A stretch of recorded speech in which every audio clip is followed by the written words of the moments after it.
Я уже снимал видео о игре по замечательному сериалу Кион, которая, к сожалению, не особо известна в ру-комьюнити. Игра, а не аниме. Однако была еще одна, гораздо менее известная ритм-игра, которую вполне можно назвать пропавшей. Своего рода Lost Media. Причем не очень старая, но обо всем по порядку. В 2010 году на PSP и 2012 на PS3 вышла ритм-игра про аниме Кион. Подробнее о ней я рассказывал в своем предыдущем видео. Посмотреть можете по подсказке вверху экрана. Называлась она... Или, если по-английски, Kion After School Live. А уже в 2013 году компания Sega показала новый аркадный автомат с игрой под названием K-On After School Rhythm Selection. В игре появилось нововведение – коллекционные карточки, которые необходимо было прикладывать к специальной панели на автомате, чтобы получить доступ к бонусам, специальным возгласам наподобие тех, что были в предыдущей игре. Визуальное оформление первых версий выглядело достаточно просто, 3D-моделей во время песни не было. Релизная версия выглядела уже более похожей на предыдущую игру. Да, большинство видео с этой игрой сняты в таком качестве. Почему так случилось, расскажу чуть позже. В 2014 году игру доработали и стали распространять по городам и весям Японской империи. Сначала в рамках теста, а через пару месяцев и в полноценном формате. В игре было 11 песен.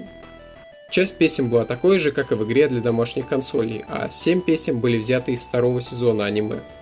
Персонажи были сделаны в чиби-стиле, а геймплей в принципе был точно таким же, как и в предыдущей части.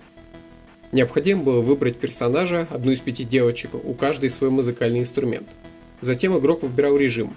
Первый – сама ритм-игра, второй – режим покупки карт. В игре было 46 карточек, на них были изображены сцены из аниме. С помощью них можно было добавить новые костюмы или фразы.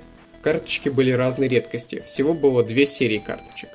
Если не ошибаюсь, серии карточек соответствуют первому и второму сезону шоу. Первая коллекция вышла сразу с выходом игры, вторая же вышла в марте 2015 года.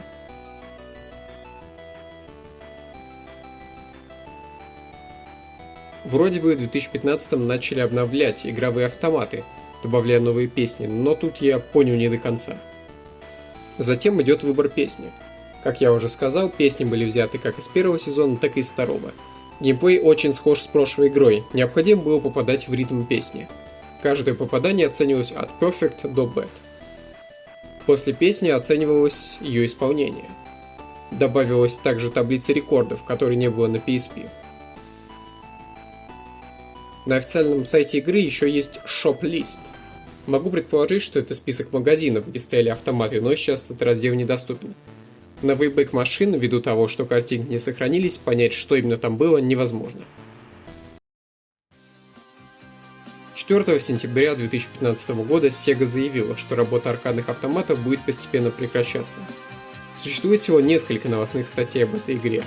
Профессиональных видеосъемок также не сохранилось. В интернете есть не так много видео, снятых на телефон. Информации о том, что кто-либо сделал дамп игры, нет.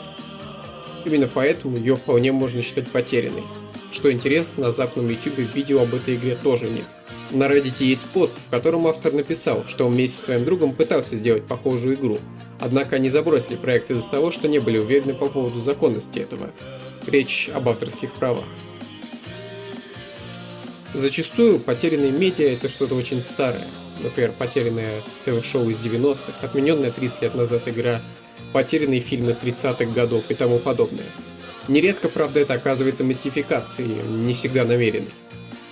Kion After School Rhythm Selection вышла не так давно, в 2014-м, проработала всего пару лет и, похоже, навсегда пропала, пополнив список утерянных медиа. Хотя, кто знает.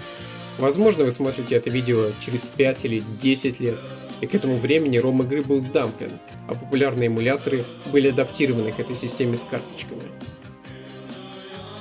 Подписывайтесь на канал, ставьте лайки. Можете даже подписаться на мой канал на NXZen.